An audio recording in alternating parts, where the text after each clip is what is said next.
بسم اللہ الرحمن الرحیم۔ السلام علیکم۔ 15 سال کی تھی جب ماموں مجھے اپنے ساتھ دبئی لے گئے۔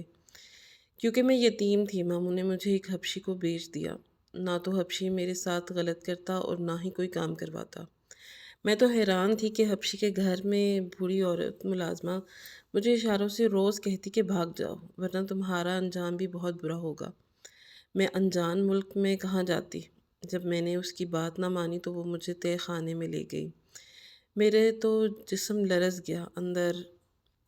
میں اپنے ماموں کے پاس رہا کرتی تھی کیونکہ میرے باپ نے میری ماں کو بہت پہلے طلاق دے دی تھی اور میں 5 سال کی تھی تو میری ماں کی موت واقع ہو گئی تھی۔ میرا باپ کون تھا، کہاں تھا، کیا کرتا تھا، مجھے کچھ معلوم نہیں تھا، اس لیے میں ہمیشہ اپنے ماموں کے ساتھ رہتی تھی۔ ان کے اپنے بھی بچے تھے اور مامی کو ہمیشہ سے ہی مجھ سے نفرت تھی۔ وہ سارے گھر کا کام مجھ سے کرواتی تھی۔ اگر مجھ سے کوئی تھوڑی سی غلطی ہو جاتی، جب کوئی کام اچھے سے نہ ہوتا تو اس طرح ہاتھ بھی اٹھا دیتی تھی۔ ایک دن میں سالن بنا رہی تھی کہ تو میرے سے تھوڑا سا سالن جل گیا۔ مامی نے مجھے بہت مارا، مجھ پر اتنا ظلم کیا کہ میرے ہاتھوں پر ڈنڈے مارے اور میں بے ہوش ہو گئی۔ جب ہوش آیا تو میری مامی میں پھر مجھے کام پر لگوا دیا۔ جب میں تھک جاتی اور تھوڑا سا آرام کرتی تو مامی اسی وقت مجھے اٹھا دیتی۔ ایک دن میں اتنا تھک گئی کہ مجھ سے کوئی کام نہیں ہو رہا تھا۔ مامی نے مجھ پر اتنا ظلم کیا کہ میں نے کبھی سوچا بھی نہ تھا کہ میری مامی نے میرے پاؤں پر ڈنڈے مار مار کر میرے پاؤں کی ہڈیاں توڑ دی۔ میں سارا دن روتی رہتی اور کام کرتے رہتی تو اس پر بھی خوش نہیں تھی۔ کم از کم مجھے رہنے کے لیے جگہ تو ملی ہوئی تھی۔ یہی بہت بڑی بات تھی کہ 3 وقت کا کھانا مل جاتا تھا، پہننے کو کپڑے مل جاتے تھے اور میری اس سے بڑھ کر کوئی خواہش بھی نہیں تھی کیونکہ میں اپنی حدود جانتی تھی۔ بچپن سے یہی سب دیکھ رہی تھی۔ کھانا پکاتی میں تھی اور اچھا اور بہترین کھانا ان کے بچوں کو ملتا تھا اور ان کا بچا ہوا مجھے مل جاتا تھا۔ کپڑے کا بھی یہی حساب تھا۔ جو کپڑے کسی کو پسند نہ آتے تھے وہ مجھے دے دیے جاتے تھے یا پھر مامی اپنے پرانے کپڑے کاٹ کر چھوٹے کر کے مجھے پہنا دیتی تھی اور میرے ماموں یہ سب کچھ دیکھ کر بھی چپ رہتے تھے۔ اس لیے میں نے یہ امید ہی چھوڑ دی تھی کہ میرے حالات کبھی بدلیں گے۔ میں 15 سال کی ہو رہی تھی اور میں بہت زیادہ خوبصورت تھی۔ ہمارے رشتہ دار یہ کہتے تھے کہ میں اپنی ماں کی طرح ہوں اور میری ماں بھی اتنی ہی خوبصورت تھی جبکہ مامی اتنی خوبصورت نہیں تھی۔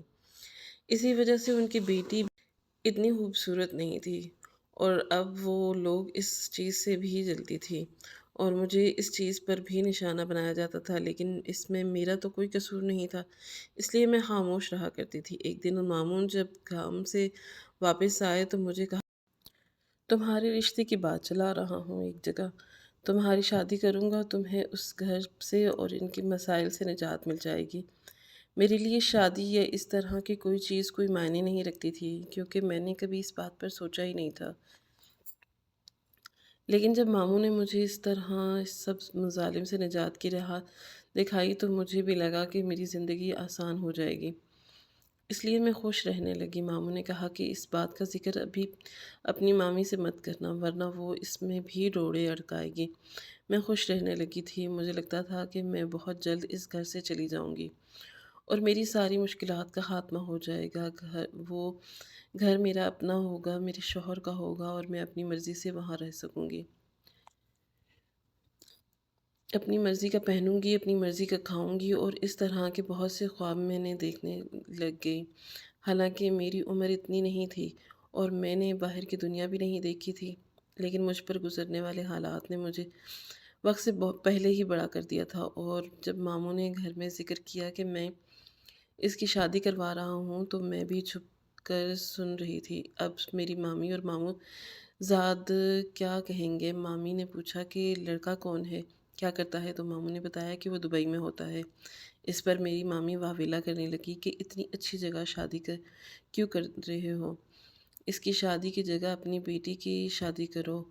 لیکن میرے ماموں کسی صورت نہیں مانے۔ انہوں نے مامی سے ضد کر کے اپنے اور میرے لیے کچھ شاپنگ کی اور مجھے ساتھ لے کر دبئی چلے گئے۔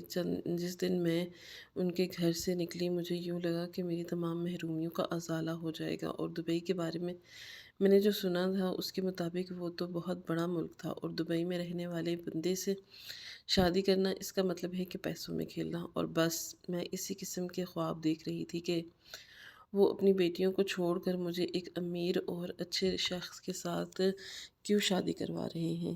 لیکن خود ہی سوچتی کہ شاید ان کو خدا آ گیا ہے، اور یہ بچپن سے دیکھتے آ رہے ہیں کہ میرے ساتھ ہر قسم کی چیزوں میں زیادتی ہو رہی ہے، تو اس لیے یہ مجھے اس سب سے نکالنا چاہتے ہیں۔ لیکن جو بھی تھا، میری زندگی بدلنے جا رہی تھی، اور میں اس بات سے بہت زیادہ خوش تھی۔ جب ہم لوگ دبئی میں گئے تو اس ملک کو دیکھ کر اس کی خوبصورتی کو دیکھ کر تو حیران رہ گئی تھی۔ تو میری دنیا پہلے ہی گھر تک محدود تھی، اور پھر دوسرا دبئی کیسا ملک ہے میرے لیے، تو یہ بھی خواب تھا، ایک ایسا خواب جو مجھے لگتا تھا کہ میں جاگتی آنکھوں سے دیکھ رہی ہوں، اور اچانک خواب ختم ہو جائے گا۔ میں اور ماموں ایک ہوٹل میں پہلے دن جا کر رہے، اور دوسرے ہی دن ہم لوگ ایک خوبصورت سے گھر میں شفٹ ہو گئے۔ نہ تو میرے ماموں نے مجھے اس شخص سے ملوایا جس سے میری شادی ہونے جا رہی تھی، اور نہ ہی میں نے اس کے بارے میں پوچھا، کیونکہ یہاں آنے کے بعد تو ماموں بالکل ہی بدل گئے تھے۔ وہ روزانہ مجھے باہر گھمانے لے کر جاتے تھے، مختلف جگہیں دکھاتے تھے، کھانا کھلا کر ہم لوگ گھر واپس آ جاتے تھے۔ میرے لیے تو اصل زندگی ہی یہ، مجھے شادی سے کیا لینا دینا تھا۔ شادی تو میں اس لیے کرنا چاہتی تھی کہ تاکہ میری زندگی آسان ہو جائے، میں ان کی بیوی اور ان کے بچوں کے تانوں سے نکل جاؤں، اور اب وہ لوگ کہیں نہ کہیں نہیں تھے، صرف میں تھی اور آزادی تھی۔ اس لیے میں نے ماموں سے پوچھا ہی نہیں کہ وہ کون آدمی ہے اور آپ کب میری شادی کروا رہے ہیں۔ میں تو بس اپنی زندگی میں مگن ہو گئی تھی۔ مجھے یہاں آئے ہوئے 2 ہفتے ہو گئے تھے، اور ان 2 ہفتے میں نے جو زندگی گزاری تھی وہ میری گزشتہ 15 سالوں پر بھاری تھی۔ ماموں صبح شام مجھ سے پوچھتے کہ کیا کھانا ہے، اور وہی مجھے منگوا کر دیتے۔ یہاں تک کہ مجھے انہوں نے کپڑے وغیرہ بھی لے کر دیے، اور سارا دن ہم لوگ ادھر ادھر گھومتے پھرتے رہتے تھے۔ جہاں دل کرتا، جس ہوٹل میں دل کرتا، بیٹھ کر کھانا کھا لیتے۔ میں نے تو کبھی سوچا بھی نہیں تھا کہ میرے اور وہ ماموں جو کہ مشکل سے گزارا کرتے تھے، وہ کیسے اس ملک میں آ کر پیسے اڑا رہے ہیں۔ اور سب سے بڑی بات کہ وہ اس ملک میں آئے ہیں کیسے ہیں، کیونکہ میں جانتی تھی کہ میرے ماموں ایک معمولی سی نوکری کرتے ہیں، اور ان کے پاس اتنے پیسے بھی نہیں ہوتے کہ مہینے کے خرچ کے علاوہ ہم کوئی اور چیز ہی خرید لیں۔ لیکن اکثر تو ایسا ہوتا تھا کہ مہینے کے آخر میں بالکل پیسے ختم ہو جاتے تھے، اور ادھار پکڑنا پڑتا تھا۔ لیکن یہ وہ حالات تھے جن کے متعلق میں پاکستان میں سوچتی رہتی تھی۔ دبئی میں تو میں ان سب چیزوں کے متعلق سوچ ہی نہیں رہی تھی، بلکہ مجھے تو یہ لگ رہا تھا کہ جسے سب کچھ بدل گیا ہو، یا وہ پاکستان میں گزرا ہوا وقت بھی کوئی بھیانک خواب تھا، یا ابھی والا وقت کوئی اچھا سا خواب ہے۔ جس چیز پر ہاتھ رکھتی تھی وہ میرے ماموں مجھے خرید دیتے تھے، اور وہ ایسے پیسے اڑا رہے تھے جس سے ان کے پاس کوئی قارون کا خزانہ آ گیا ہو۔ تقریباً 3 ہفتے گزرنے کے بعد ایک دن صبح صبح میرے ماموں نے کہا کہ آج ہم کہیں نہیں جائیں گے، آج تمہارے ہونے والا شوہر گھر میں آئے گا۔ میں تو اس بات کو بھول چکی تھی، لیکن خاموش ہو گئی، کیونکہ اب تو میں خود بھی اس ملک سے نہیں جانا چاہتی تھی، اور اگر ماموں نے واپس جانا ہی تھا تو پھر میرے شادی کرنا ہی بہترین تھا، کیونکہ میرے ذہن میں تو واپسی کی کسی صورت بھی نہیں تھی۔ ماموں کے کہنے کی وجہ سے میں نے ایک نیا سوٹ پہنا اور بہت اچھے طریقے سے تیار ہوئی۔ میں نے خود کو ہی آئینے میں دیکھا تو میں اپنے آپ کو اچھی لگ رہی تھی، وہاں کوئی اور تھا نہیں جس سے میں پوچھ سکتی کہ میں کیسے لگ رہی ہوں۔ لیکن میرے ماموں نے میری تعریف کی تو تم بہت اچھی لگ رہی ہو، اور کچھ دیر بعد ہی ایک آدمی آیا، اور وہ کوئی حبشی تھا۔ میں سمجھی کہ میرے ہونے والے شوہر کا کوئی ملازم ہوگا، لیکن ماموں اس کو ساتھ لے کر دوسرے کمرے میں چلے گئے۔ کچھ دیر بعد وہ دونوں واپس آئے، اور انہوں نے کہا کہ تم اس آدمی کے ساتھ چلی جاؤ گی، یہ تمہارا شوہر ہے، میں نے دیکھ بھال کر تمہارا رشتہ کیا ہے۔ اس آدمی نے مجھے کہا کہ چلو۔ میں ماموں کی طرف دیکھ رہی تھی کہ میں ایسے کیسے چلی جاؤں، میں اتنا تو جانتی تھی کہ شادی کے لیے نکاح ضروری ہوتا ہے، لیکن ماموں مجھے خود ہی پکڑ کر گھر سے باہر لے آئے۔ باہر آدمی کی گاڑی کھڑی تھی، ماموں نے دروازہ کھول کر مجھے اندر بٹھا دیا، اور دوسری سائڈ سے وہی مرد اندر آ کر بیٹھا تھا۔ اس نے گاڑی سٹارٹ کر دی۔ میں نے ماموں کو اشارہ کیا اور ان کے کان میں کہا کہ میں اس کے ساتھ کیسے چلی جاؤں۔ ماموں نے کہا کہ بس تمہاری شادی ہو چکی ہے، آج کے بعد اسی کو اپنا شوہر سمجھنا، اور میں آج ہی واپس پاکستان چلا جاؤں گا، اس ملک میں اب نہیں رہوں گا، اور یہ گھر بھی اسی آدمی کا ہے جہاں ہم اتنے دنوں سے رہ رہے تھے۔ یہ کہہ کر ماموں نے تو پیچھے ہٹ گئے اور میری آنکھوں سے آنسو نکلنے لگے۔ میرے ساتھ کتنا بڑا دھوکا ہوا تھا، ماموں نے شاید مجھے بیچ دیا تھا۔ اس آدمی نے مجھے کچھ بھی نہیں کہا اور خاموشی سے گاڑی چلاتا رہا۔ اس نے میرے ہونے پر کوئی اعتراض نہیں کیا اور نہ ہی کسی اور بات پر۔ اس نے مجھے کہا کچھ کہا، گاڑی چلا کر ایک بہت بڑے محل نما گھر کے سامنے آ کر رکی، اور گھر تو نہ جانے کہاں سے شروع ہوتا تھا اور کہاں ختم۔ مجھے اس نے کہا کہ اس گاڑی سے اترو۔ میں نے نیچے اتری اور دیکھا تو وہ کوئی محل لگ رہا تھا، اتنا بڑا اور اتنا شاندار کہ میں تو بس آنکھیں پھاڑ کر اسے دیکھتی ہی رہ گئی۔ اس آدمی کے پورچ میں 2 گاڑیاں اور بھی کھڑی تھیں اور یہ تیسری گاڑی تھی جس میں سے میں اتری تھی، اور تینوں ہی گاڑیاں بہت شاندار تھیں۔ ہماری گاڑی سے اترتے ہی ایک آدمی دوڑتا ہوا آیا اور اس نے پچھلی سیٹ سے میرا بیگ اور اسٹر یا سوٹ کیس نکال دیا۔ اس سے اندازہ ہو گیا کہ وہ اس گھر کا ملازم ہے۔ میں حیران ہو رہی تھی کہ کالا حبشی اتنا امیر ہے، لیکن دل میں خوش ہو رہی تھی کہ چلو میرے ماموں نے مجھے کسی امیر شخص کو بیچا ہے، میں اس سے کہہ کر اسے نکاح کر لوں گی اور پھر اس پورے گھر پر میری حکومت ہوگی۔ میں تو یہ ساری چیزیں سوچتے ہوئے اندر گئی تھی، لیکن وہاں کھڑی ہوئی دوسری گاڑی سے مجھے اندازہ ہوا کہ یہ گھر میں اکیلا نہیں ہے، شاید اس کے کوئی بھائی بھی ہیں جو اس گھر میں رہتے ہیں۔ جب میں اندر گئی تو وہاں پر ہر طرف مختلف لوگ بھی تھے، لیکن سب نے یونیفارم پہن رکھے تھے ایک جیسے۔ اس سے اندازہ ہو رہا تھا کہ وہ سب ملازم ہیں۔ وہاں ایک بوڑھی سی ملازمہ کھڑی تھی، اس کا لباس باقی ملازمین جیسا نہیں تھا، لیکن اس کے بولنے کے انداز سے پتہ چلتا تھا کہ وہ بھی ملازمہ ہے۔ اس نے مجھے لے کر ایک عورت کے حوالے کیا اور اسے کہا کہ میرا خیال رکھے، خود تو نہ جانے کس کمرے میں چلا گیا، لیکن وہ عورت مجھے لے کر ایک کمرے میں گئی اور کمرہ بہت ہی خوبصورت سے سجا ہوا تھا، بالکل میری عمر کے مطابق لگ رہا تھا کہ کسی چھوٹی لڑکی کا کمرہ ہے۔ ہر چیز گلابی اور خوبصورت سجی ہوئی تھی، اور سب سے بڑی بات یہ تھی کہ وہ جو ملازمہ تھی وہ بول نہیں سکتی تھی۔ اس نے مجھے اشارے سے بتایا کہ یہ تمہارا کمرہ ہے، یہاں پر ہر چیز موجود ہے، کسی چیز کی ضرورت ہوتی تو مجھے بتانا۔ وہ مجھے کمرے میں چھوڑ کر واپس چلی گئی۔ میں نے اس کے چلے جانے کے بعد یہ سارا کمرہ دیکھا۔ کمرے کے ساتھ اٹیچ باتھ روم تھا اور دوسری سائڈ پر شاید ڈریسنگ روم تھا، کیونکہ وہاں ہر طرف الماریاں لگی ہوئی تھیں اور ان میں ہر قسم کے کپڑے، جوتے، بیگز، میک اپ کا سامان اور ہر چیز رکھی ہوئی تھی۔ ایک طرف بڑا سا شیشہ بھی لگا ہوا تھا۔ مجھے تو یہ سب کچھ کوئی پریوں کی دنیا لگ رہی تھی۔ ان 3 ہفتوں میں نے دبئی کا ماحول دیکھ لیا تھا۔ یہاں پر لڑکیاں زیادہ تر پینٹ پہنتی تھیں، اس لیے قسم کے کپڑے، ایسے کپڑے تو میں نے اپنے 15 سالہ زندگی میں دیکھے بھی نہیں تھے، اور اب جب وہی کپڑے مجھے اپنی الماری میں پڑے نظر آئے تو میں ان کو پہننے سے خود کو روک نہ سکی۔ میں نے ایک خوبصورت سی ڈریس پہنی، میچنگ جوتے پہنے، میک اپ کیا اور تیار ہو کر کمرے میں بیٹھ گئی۔ مجھے سمجھ نہیں آ رہی تھی کہ میں یہاں سے کہاں جاؤں۔ تھوڑی دیر بعد وہ بوڑھی عورت آئی اور اس نے مجھے اشارے سے کہا کہ میرے ساتھ آؤ۔ میں نیچے گئی تو ٹیبل پر کھانا لگا ہوا تھا۔ اس نے مجھے اشارے کیا کہ بیٹھ کر کھانا کھا لوں۔ مجھے بھوک تو ویسے بھی بہت لگی تھی، اس لیے خاموشی سے بیٹھ کر کھانا کھا لیا۔ یہ اس کا نام جانتی تھی اور یہ نہ ہی وہ مجھے بتا سکتی تھی۔ کھانا کھانے کے بعد میں باہر لان میں نکل گئی۔ نہ مجھے کسی نے روکا اور نہ اس نے کسی سے پوچھا۔ تھوڑی دیر باہر لان میں گھومتی پھرتی رہی تو پودوں کو دیکھتی رہی، اور پھر گھر اندر واپس آ کر اپنے کمرے میں چلی گئی۔ کمرے میں ٹی وی بھی لگا ہوا تھا، ٹی وی لگا کر فلم دیکھنے لگی۔ مجھے لگا کہ شاید ابھی آ جائے گا اور کہے گا کہ تمہاری شادی ہو چکی ہے وغیرہ، لیکن شام سے رات ہو گئی اور نہ ہی مجھے کسی نے بلایا اور نہ ہی کمرے سے باہر نکلی۔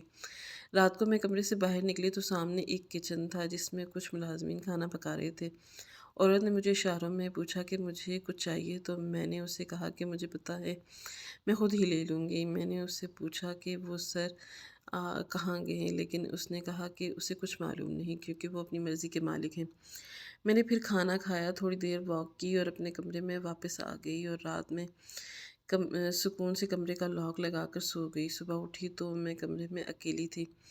میں تیار ہو کے جب نیچے آئی تو وہ گونگی ملازمہ ناشتہ لگا رہی تھی۔ اب یہ سلسلہ چل نکلا اور مجھے نظر آتا بس تھوڑی دیر کھڑے ہو کر مجھ سے سلام دعا کرتا اور پھر اب کچھ پیسے میرے ہاتھ میں رکھ دیتا اور چلا جاتا۔ مجھے یہاں آئے ہوئے تقریباً 1 ماہ ہونے والا تھا۔ 1 ماہ میں میرا کوئی 5 سے 6 دفعہ اس آدمی سے سامنا ہوا تھا، کھانے کی میز پر یا باہر جاتے جاتے۔ اس کے علاوہ مجھے کسی قسم کی کوئی روک ٹوک نہیں تھی۔ میں نے یہ پورا محلہ گھوم پھر کر دیکھا تھا۔ میرا جب دل چاہتا سو جاتی، جب دل چاہتا اٹھ جاتی۔ وہ شخص میرے ساتھ کوئی غلط نہیں کرتا تھا، اور نہ ہی کبھی اس نے مجھے اپنی بیوی سمجھا تھا، یہاں تک کہ مجھے ملازمہ بھی سمجھتا تھا نہیں تھا، مطلب مجھ سے کوئی کام بھی نہیں کروایا تھا۔ مجھے حیرت ہوتی تھی کہ آخر وہ مجھے خرید کر لایا ہی کیوں ہے۔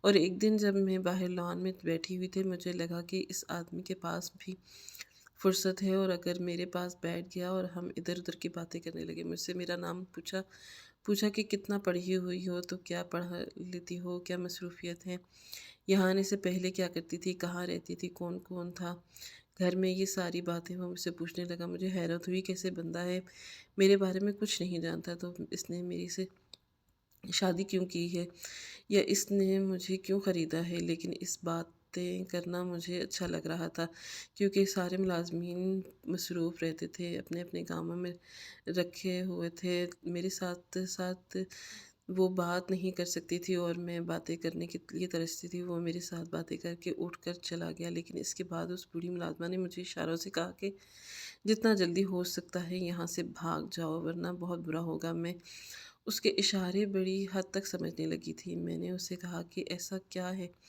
لیکن اس نے مجھے جواب نہیں دیا، اور اس کے بعد تو اکثر ہی مجھے کہتی کہ یہاں سے بھاگ جاؤ، لیکن میں اس ملک سے کہاں جاتی، میں تو کسی کو جانتی بھی نہیں تھی، اور آتے ہوئے بھی مجھے میرے ماموں نے لے کر آئے تھے۔ مجھے اس گھر کے بارے میں تقریباً ہر ایریا سے واقف ہو گئی تھی، کیونکہ میں فارغ ہوتی تو سارا دن گھومتی پھرتی رہتی تھی۔ لیکن ایک کمرہ تھا جو کہ مجھے بعد میں پتہ چلا کہ سبزی کا تھا، وہ ہمیشہ لاک ہوا کرتا تھا۔ اس کے علاوہ تو میں نے پورا گھر ہی دیکھ لیا تھا۔ میں پتہ کرنا چاہتی تھی کہ مجھے یہاں کیوں لے کر آیا ہے، لیکن وہ کہیں نہیں مل رہا تھا۔ اور پھر وہ ملازمہ عورت مجھے یہاں سے بھاگ جاؤ، واپس چلی جاؤ، بھاگ جاؤ وغیرہ کے اشارے کرتی رہتی تھی۔ اب جب کہ میں واپس اس جہنم میں جانے کا سوچ بھی نہیں سکتی تھی، اس لیے میں اس پر زیادہ دھیان نہیں دیتی تھی۔ اس نے مجھے زبردستی بازو سے پکڑا اور ایک کمرے میں لے گئی۔ اس کمرے کی ایک دیوار پر نہ جانے اس نے کیا کیا کہ ایک سائڈ سے کمرے کا فرش کھلا، اور مجھے زبردستی پکڑ کر اس کے تہہ خانے میں لے گئی، اور اندر جو کچھ میں نے دیکھا تو میرے قدموں تلے سے زمین نکل گئی۔ اس عورت نے مجھے اشارہ کر کے کہا کہ تمہارا انجام بھی یہی ہوگا۔ میں تو فوراً واپس آ گئی، مجھے پیچھے پیچھے وہ عورت بھی آ گئی، اور اس نے اٹھ کر دروازہ بند کر دیا۔ اب تو میں پریشان رہنے لگی۔ میں نے اس سے کہا کہ میں اس ملک میں کسی کو نہیں جانتی، میرے ماموں نے تو مجھے اس حبشی کے پاس بھیج دیا تھا، اور میرا تو دنیا میں کوئی اور بھی نہیں ہے۔ اس پر ملازمہ نے کہا کہ تم اسی ملک میں بے شک محنت مزدوری کر لو، لیکن یہاں سے نکلو۔ اس تہہ خانے کو دیکھنے کے بعد تو میں خود بھی یہاں سے بھاگنا چاہتی تھی، اس لیے تو کچھ پیسے میرے پاس جمع تھے، وہ لے کر چپکے سے اس محل سے نکل آئی۔ اس سے باہر نکلنے کے بعد مجھے نہیں معلوم تھا کہ مجھے کہاں جانا ہے، کیونکہ اس ملک میں جہاں بھی گھومنے کی کوئی جگہ ماموں کے ساتھ گئی تھی، وہ اتنی بڑی تھی نہیں کہ میں ہر جگہ کی یاد رکھتی، اور نہ ہی وہاں سے باہر نکل آئی اور سڑک کے کنارے کنارے چلنے لگی۔ میرے ذہن میں بس ایک ہی چیز سوار تھی کہ مجھے اس کے گھر میں واپس نہیں جانا۔ میرے دل میں بس یہی خیال آ رہا تھا کہ میں اکیلی ہوں، اور ایسے ملک میں سڑک کے کنارے چل رہی ہوں، یہاں بھی میرے ساتھ کچھ کر سکتا ہے۔ اچانک دوسری طرف سے 2 لڑکے آئے، اور انہوں نے مجھے تنگ کرنا شروع کر دیا۔ میں نے مدد کے لیے چلانا شروع کر دیا۔